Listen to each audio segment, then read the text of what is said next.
변화산의 영광과 우리의 삶이라는 제목으로 말씀을 나누겠습니다. 오늘 예수님께서 사랑하는 제자들 베드로, 요한, 야고보와 함께 산에 올라가셨습니다. 산에 올라가신 이유는 여러 가지가 있겠지만 기도하시러 올라가셨습니다. 소위 우리가 말하는 산기도이신 거죠. 그래서 기도 시작하시면서 기도하는 중에 변화되셨습니다. 그래서 영광의 모습으로, 찬란한 빛나는 모습으로, 그리고 온 옷들이 하얀 광채를 띠면서, 그리고 또 놀라운 일들은 구약 성경에 위대한 지도자들 모세가 등장하고, 그리고 엘리야가 등장하면서 예수님과 그 교제하고 대화하는 장면이 본문에 실려져 있습니다. 바로 이런 변화의 모습은 이제 예수님이 십자가에 못 박혀 죽으시고 부활하시게 될 때 그 부활의 영광된 모습을 지금 보여주고 계시는 거고, 더 멀리로는 예수님이 재림에 오지 않겠습니까? 예수님이 재림에 오시게 될 때 영광의 중에 만왕의 왕으로서 만주의 주로서 오시는 그 영광된 모습을 지금 변화산에서 보여주고 있습니다. 그래서 오늘 우리가 사순절 두 번째 주일을 맞이해서 예수님의 변화산의 사건들을 우리가 살펴보고 우리에게 적용해 믿음의 삶을 살아가야 되겠습니다. 첫째는 기도는 변화의 삶을 경험하게 됩니다. 예수님께서 언제 변화되셨습니까? 기도 중에 예수 그리스도께서 변화의 모습을 가지셨습니다. 기도를 시작하시면서 기도하는 중에 그리스도의 얼굴이 변화되고 옷이 변화되고, 그리고 그의 광채가 나는 그런 일들이 있게 되었습니다. 그리고 위대한 지도자들, 구약 성경에 여러분도 알고 또 유대인들에게 익히 알려지는 지도자, 율법을 대표하고 있는 모세를 딱 만나서 그 교제하는 장면이 있습니다. 그리고 선지자를 대표하고 있는 엘리야를 딱 만나서 좀 함께 교제를 하고 있는 중이죠. 이 모든 것들이 기도 중에 일어나고 있는 겁니다. 예수님의 삶도 변화되게 되고, 구약 성경의 율법의 대표자도 만나게 되고, 구약 성경의 예언의 대표자인 선지자 엘리야도 만나게 되는 놀라운 일들을 기도 중에 경험하게 된 겁니다. 우리에게 삶을 적용해 보게 되면 기도는 우리의 삶을 변화시키는구나 라는 부분을 보게 됩니다. 아마 여러분 어떻습니까? 그 경험하고 계시죠? 여러분 기도하게 되면 우리의 삶이 변화돼요. 우리의 생각이 변화됩니다. 우리의 의식이 변화되죠. 우리의 사고방식, 삶의 체제, 심지어 우리의 행동, 심지어 얼굴까지 우리가 변화되고 바꾸어집니다. 그게 기도가 가지고 오는 능력이에요. 아마 기도라고 할 때는 기도 응답에 대한 제목이 중요하잖아요. 돈이 필요하다, 건강이 필요하다, 하나님 물질을 좀 주세요, 직장이 필요합니다, 직장을 주세요, 하나님 무엇보다도 제가 연약합니다, 건강을 주세요. 이렇게 기도 제목이 중요하지 않습니까? 그런데 우리는 종종 그렇게 기도하다 보면 기도의 응답도 중요하지만 기도하고 있는 내가 변화되고 바꿔주는 것들을 경험하게 됩니다. 그게 기도가 가지고 오는 능력을 말하게 되죠. 굉장히 불안하고 염려하고 걱정이 됐는데 불안하고 염려한 마음들이 다 사라지고 마음에 평안이 있어요. 그리고 두려워서 감히 할 수 없어서 떨고 있는데 그 두려움이 다 사라지고 마음속에 담대함이 생겨요. 기도하는 중에 할 수 있을 것만 같아, 나 할 수 있을 것 같은데, 이런 용기가 딱 기도 가운데 생기게 됩니다. 두려움도 물러가게 되고 염려, 걱정, 근심도 물러가게 되고 위축받고 억압받는 마음도 또 다 사라지게 되고 마음의 평안과 기쁨도 누리게 될 뿐만 아니고 용기와 담대함을 가지고 나가게 되죠. 그리고 생각이 바뀌어져요. 나는 똑똑해서 문제가 없는 줄 알았는데 나는 바보야, 나는 정말 어리석어, 나는 무지해, 나처럼 무능한 사람은 없어라고 기도 중에 깨닫는 거예요. 기도하러 갈 때까지만 해도 나는 똑똑하고 문제없고 나는 정말 모든 일들을 내 힘과 능력으로 다 해치울 수 있는 것처럼 보이는데 기도하는 중에 서서히 기도 제목이 바뀌어요. 뭐 건강 주세요, 물질 주세요, 직장 주세요, 막 이렇게 기도했는데 나는 정말 너무 무능해, 나는 너무 무지해. 깨닫습니다. 정말 신앙생활 잘하면서 믿음 충만, 성령 충만, 믿음 충만하고 자기 신앙생활에 나처럼 신앙생활을 해봐, 문제될 게 아무것도 없어 라고 생각을 하면서 기도했는데, 기도하면서 나처럼 큰 죄인은 없고, 나는 정말 하나님의 말씀을 지독히도 안 듣는 고집스러운 사람이고, 나 정말 하나님보다도 세상을 더 사랑하고 있고 하는 자기를 발견하게 돼요. 그래서 자백하고 회개하게 되죠. 네. 심지어 기도하게 되면 얼굴도 바뀌어져요. 그래서 우리 한 80세, 한 90세는 권사님들 보게 되면 어떨 때 기도하러 나오시다가 어떻게 저렇게 고우실 수 있을까? 아니 20대도 아니고 10대도 아니고 피부도 다 쭈글쭈글해지고, 네, 여러 가지 기력도 쎄하고 몸도 왜소해진 모습인데 기도하러 나오는 그 얼굴의 빛이 말이죠, 와, 정말 어떻게 저 나이에 저 연세에 저렇게 고우실 수 있을까? 그래서 권사님은 고생 안 하셨을 거야. 저런 권사님이 무슨 일생에 고생하셨겠어? 권사님 고생 안 하시고 잘하셨죠? 아니요, 무수한 고생과 고통, 그야말로 고난과 시련, 역경들을 막 그냥 통과해 나면 죽을 고비를 수없이 넘겨오신 분인 거예요. 어떻게 얼굴이 광천할 수 있을까? 여러분, 기도가 그 얼굴을 바꾼단 말이죠. 네. 여러분, 다니엘은 밥을 굶었을 때도 그 얼굴에 빛이 났다고 말을 했습니다. 그래서 그런지 제가 한 30대부터 기도했던 게 있어요. 왜냐하면 그 기도는 시편에 있는 내용들을 제가 가지고 기도했어요. 내 얼굴을 도우시는 하나님, 내 얼굴을 도우시는 하나님. 아마 여러분도 젊었을 때 여러분의 뭐 외모에 대해서 자신감을 갖지 못하고 소위 뭐 약간 핸디캡, 소위 그 트라우마, 그 한두 가지는 가지고 있었을 거예요. 저 같은 경우에 곱슬머리였습니다. 내 어머니는 날마다 저를 보면 부러워하면서 어떻게 머리카락이, 하나님이 주신 머리카락이 그렇게 고대도 하지 않는데 그렇게 꼬발꼬발하게 넘어가냐 그런 거죠. 전 그게 싫어요. 저는 이 꼬불꼬불하고 내 마음대로 쫙 펴줘서 쫙 갔으면 좋겠는데 뻗청머리처럼 그게 안 되는 거예요. 그래서 고민이 이게 뭐 어떻게 숨길 수가 없어요. 숨기는 방법은 하나, 머리를 밀어버려야 되는데, 아니 머리를 어떻게 또 밀고 다니겠습니까, 젊은 사람이. 네. 그래서 기도했습니다. 하나님, 얼굴을 도우신다 그러는데 저 20살 젊게 해주세요. 저 20년 젊게 해주셔야 됩니다. 기도했어요. 그 기도 덕분인지 뭐 저는 그렇게 생각 안 하는데 주변의 사람들이 제 나이를 딱 듣고 정말이세요? 그래요. 제가 68세입니다. 깜짝깜짝 놀라세요. 그래서 제가 한때는 이분들이 뭐 저 격려하시느냐 그런 모양이다 그랬는데, 돌아보니까 내가 얼굴을 도우신 하나님 위해서 기도하다 보니 하나님께서 이렇게 젊지 않을 때라도 젊게 보이도록 좀 하시는 건가? 이런 생각 들어요. 여기 우리 젊은 여성들도 계시고 우리 어른들도 계시지만 한번 기도해 보면 합니다. 네. 물론 우리 피부 색깔 다 자체 바꿔지는 건 아니지만 기도하면 우리 얼굴이 편안해 보여요. 광채가 납니다. 그야말로 더 좀 잘생기게, 이쁘게, 또 멋있게 보일 수 있어요. 아무리 잘생기면 뭐합니까? 네? 조각처럼 생겨도 염려, 걱정, 근심으로 가득 차 있어서 얼굴이 말이 형편없으면 그 얼굴이 좀 멋있게 보이겠습니까?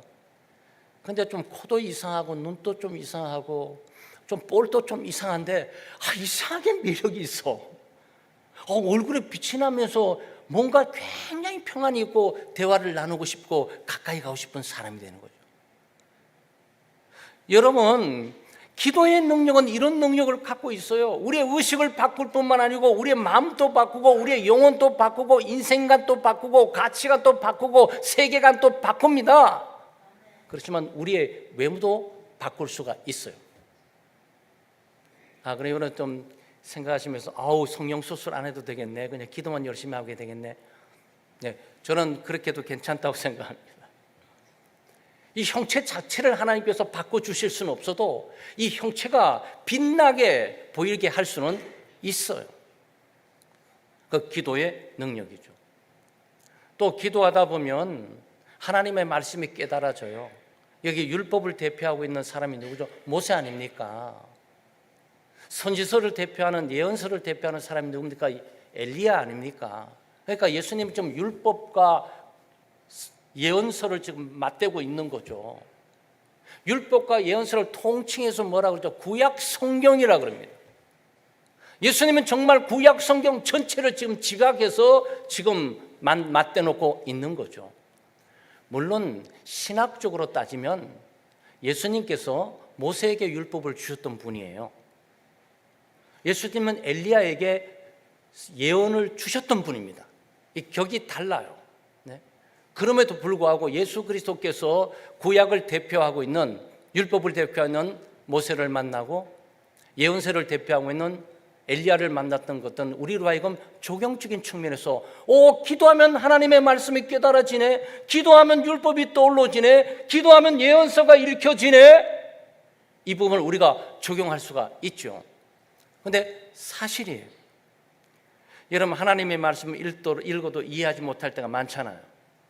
설교를 듣고도 이해하지 못하고 스쳐 지나갈 때가 굉장히 많이 있어요. 성경 공부하면서도 정말 깊이 이해하지 못하고 공부하면서 넘어갈 때가 많이 있습니다. 그런데 기도하잖아요. 놀랍게도 기도하는 사이에 갑작스럽게 외웠던 성경 구절 하나가 딱 떠올라요. 내가 이거 붙들어야 되겠다. 지금 염려, 걱정, 두려움이 가득한데 너는 마음에 근심하지 말고 염려하지 말라고, 이 말이 왜 떠오르는 거지? 주님이 나에게 이 말씀을 지금 너에게 필요하다고 해주는 것이 아니냐라고 깨닫게 하는 거죠. 여러분, 하나님의 말씀이 깨달아지는 것은 우리 힘과 능력으로 하는 것이 아니고 성령의 조명을 통해서 오는 것인데, 그 성령의 조명은 하나님의 말씀이 깨달아지고 이해되는 거죠. 그런데 기도하면 하나님의 말씀이 이해되고 하나님의 말씀이 깨달아지고 하나님의 말씀을 납득할 수가 있어요. 그래서 여러분, 설교들을 오시기 전에 토요일 날 굉장히 중요하게 여깁니다. 이 청교도들은 토요일 날 엄청나게 성도들이 각 가정에서 주일을 위해서 기도합니다. 왜냐하면 하나님의 말씀이 들려지도록. 설교를 들으면서 하나님께서 내게 말씀하시는 말씀으로 들려줘야 되는데 이게 인간의 힘으로 가능하냔 말이죠. 여러분, 기도하게 되면 하나님의 말씀을 더 많이 이해하고 깨닫고 율법의 의미를 더 많이 깨닫고 이해하고 선지의 수많은 예언서들이 예수 그리스도를 중심으로 이해하고 깨달아지는 은혜가 있게 됩니다. 기도하는 우리 성도들 되시기를 주의 이름으로 축원합니다. 두 번째는 예수님은 우리의 삶의 중심이 되십니다. 뭐든지 중심이 있어야 되잖아요. 중심이 흐트러지긴 말이죠. 막 비틀거리면서 우왕좌왕하면서 좌충우돌하면서 그 얼마만큼 가겠습니까? 하다가 팍 쓰러지는 거지. 그러니까 중심이 딱 잡혀져 있어야 되는 거죠. 이 건물도 중심이 딱 잡혀져 있어야 되는 거고, 이 국가, 사회, 정치, 제도도 중심이 잡혀져 있어야 되는 거고, 가정도 중심이 잡혀져 있어야 되는 거고, 우리의 삶에도 중심이 잡혀져 있어야 돼요. 나를 지탱하고 내 삶을 지탱하고 내 미래를 지탱하는 것은 무엇일까? 그 중심이 무엇이냐? 돈이 중심이 될까?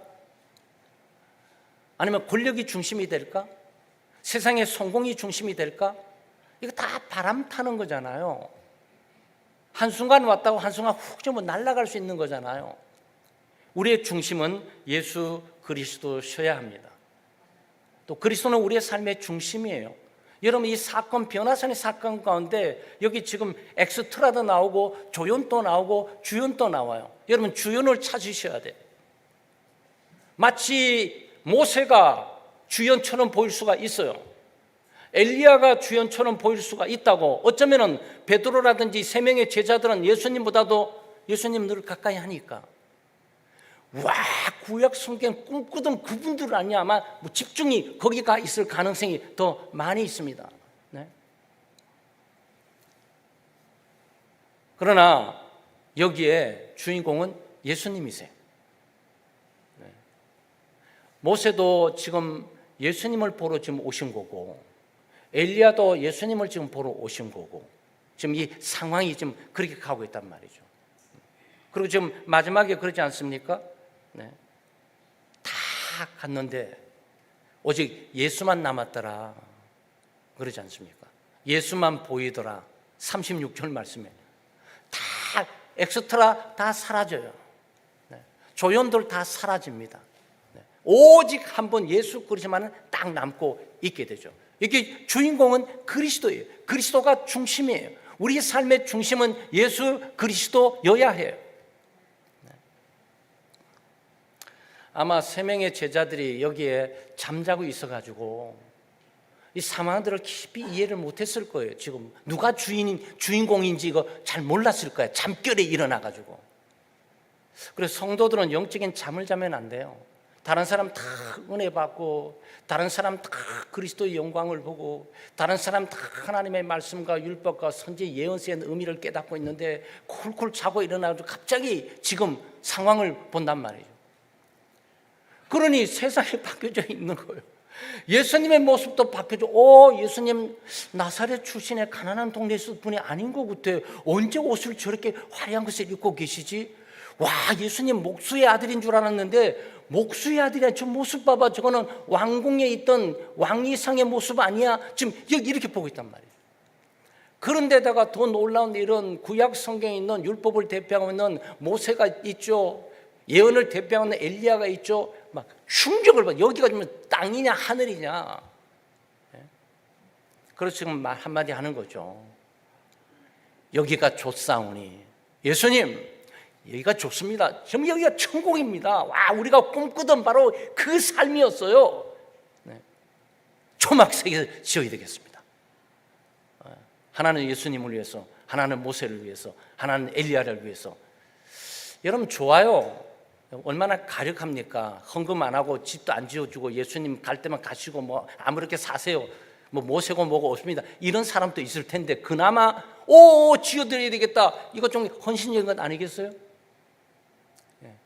근데 착각을 했어요. 자기가 하는 말을 자기가 뭔지를 모른 거야. 여러분 이 표현이 참 슬픈 표현입니다. 네? 35절 말씀 마지막에 33절 마지막에 자기가 하는 말을 자기도 알지 못하더라 그랬어요. 사람이 이럴 수 있어요. 찬양을 하는데 자기가 뭘 찬양하는지를 몰라. 기도를 하는데 자기가 뭘 기도하는지를 몰라. 여러분 그럴 수 있을까요? 그럴 수 있어요, 여러분. 사도신경을 하는데 사도신경의 의미가 뭔지를 모르면서 글씨대로 따라서 읽을 수가 있어요. 지금 베드로의 상황이 그런 상황이라고. 그러니까 잠자는 영혼은 뭐가 뭔지를 모르는 거예요. 교회를 왜 가야 되는지, 뭐가 일어나는지, 예배가 뭔지, 예배 속에 뭐가 일어나는지, 설교가 뭔지, 설교 속에 뭐가 일어나고 있는지 잘 몰라요. 그리고 뭔가는 평가한다고 얘기를 했는데 자기가 말한 것을 자기도 몰라요. 그럴 수 있는 상황이에요. 그런데 이게 이제 문제가 되는 거죠. 왜냐하면 예수님을 모세와 엘리야의 동급을 두고 있다는 사실에 문제가 있는 거야. 똑같이 주인공이라고 생각했다는 사실에 문제가 있는 거예요. 그래 좋습니다. 모세를 위해서 초막 하나, 엘리야 위해서 초막 하나. 그럼 예수님은 초막으로는 안 돼요. 예수님은 60편짜리 빌딩 이렇게 하셔야 되는 거예요. 이렇게 해야 되는 거예요. 이게 격에 맞는 거예요.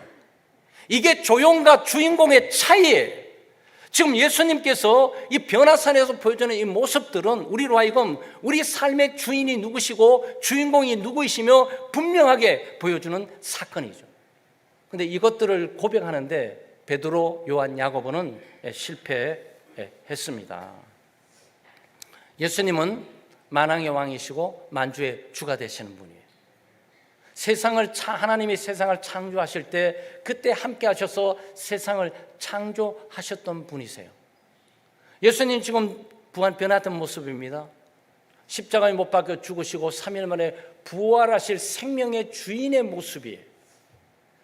미래의 영광 가운데 오셔서 천군 천사와 함께 세상을 심판하는 심판의 주의 모습이에요. 이거는 엘리야의 등급이 아니에요. 모세의 등급이 아니에요. 율법의 등급도 아니고 예언의 등급도 아니에요. 율법을 수여해 주셨던 분이 예수님이셨어요. 구약 성경의 많은 선지자뿐만 아니고 엘리야 선지자에게 예언을 수여해 주셨던 분이 바로 이 예수님이셨다고요. 예수님은 구약의 율법과 예언을 완전히 성취하신 분이세요.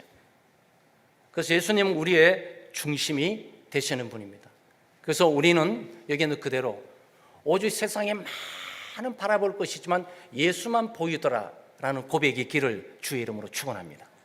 예수만 보여야 돼요.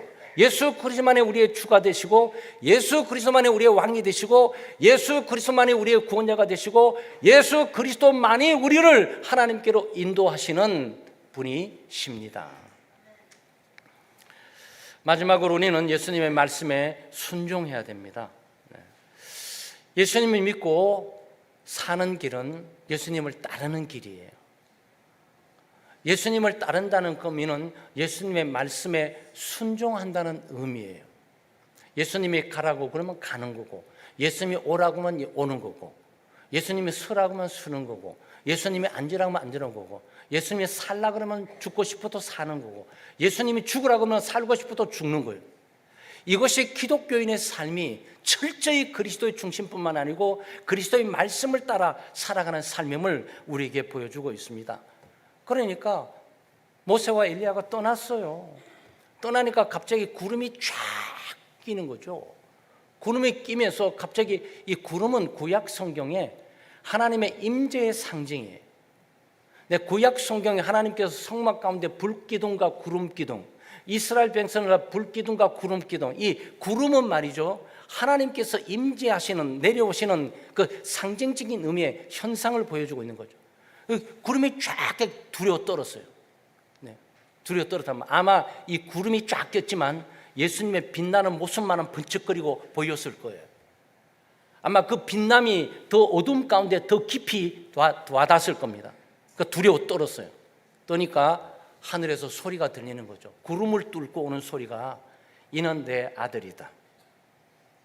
내가 택한 구원자이다. 너희는 저 말을 들어라. 지금 이 말씀하고 있는 거죠.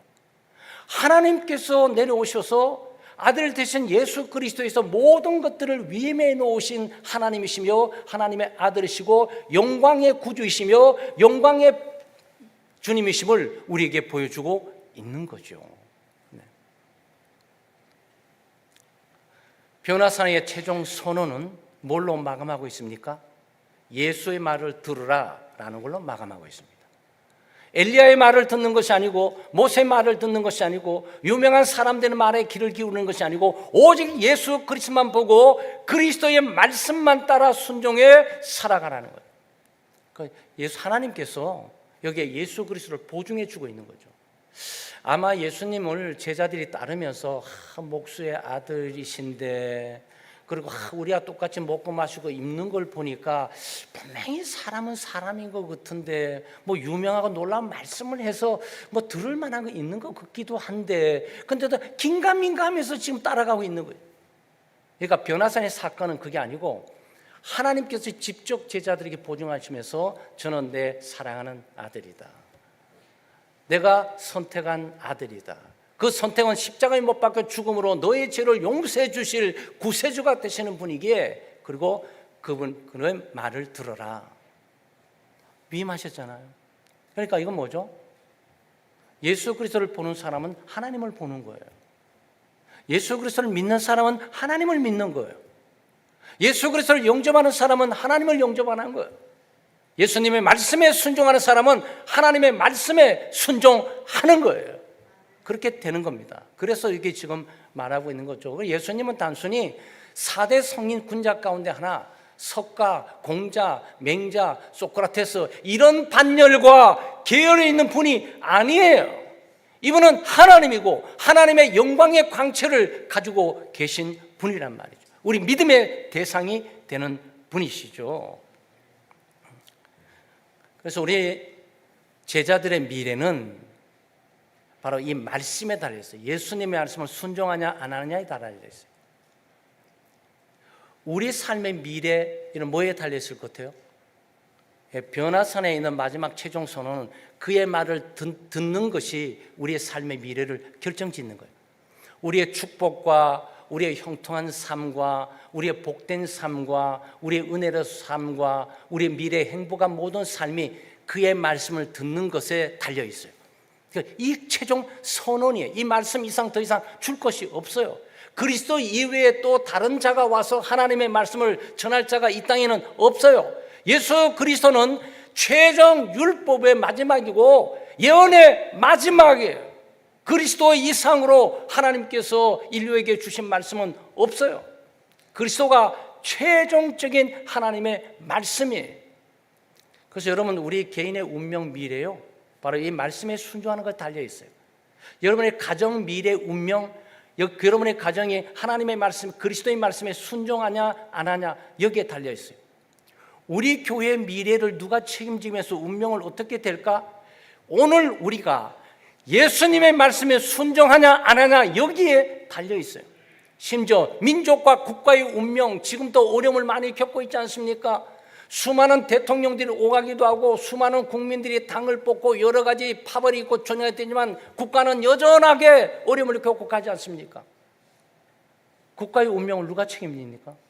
네, 대한민국은 예수 그리스도의 말씀을 들으라 여기에 달려 있어요.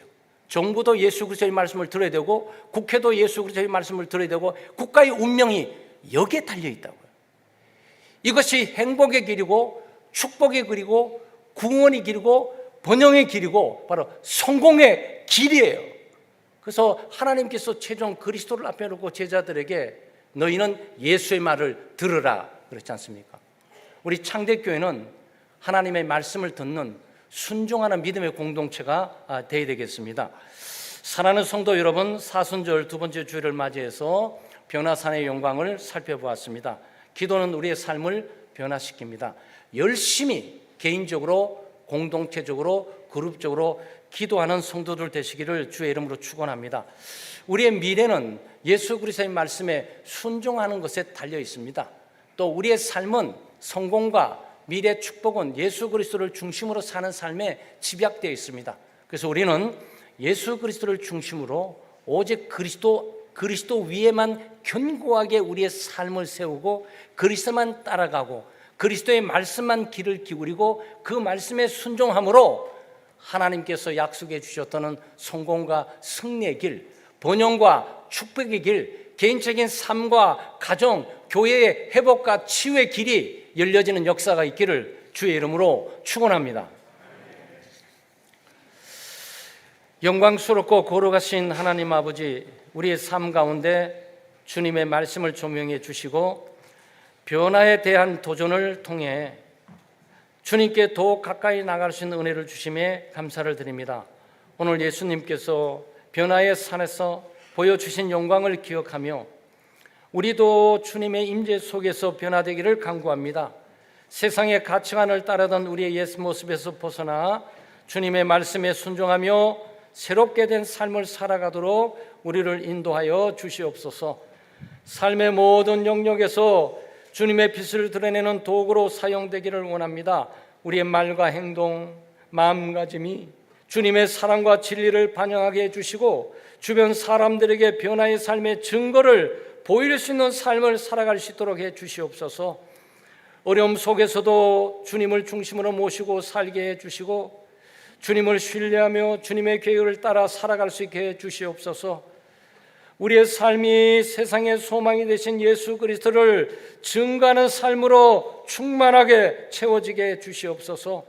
무엇보다 우리의 약함을 깨닫게 해주시고 오직 주님 안에서 강함을 얻으며 겸손한 마음으로 오직 주님의 말씀에 순종하게 하시고 오직 주님을 섬기며 살아갈 수 있게 해주시옵소서. 변화산에서 주님과 함께 내려온 제자들처럼 우리의 삶의 목적과 의미가 주님 안에 있음을 날마다 고백하게 하시며 주님께서 맡기신 사명을 감당하며 살아갈 수 있게 인도해 주시옵소서. 예수님의 이름으로 기도하옵나이다. 아멘.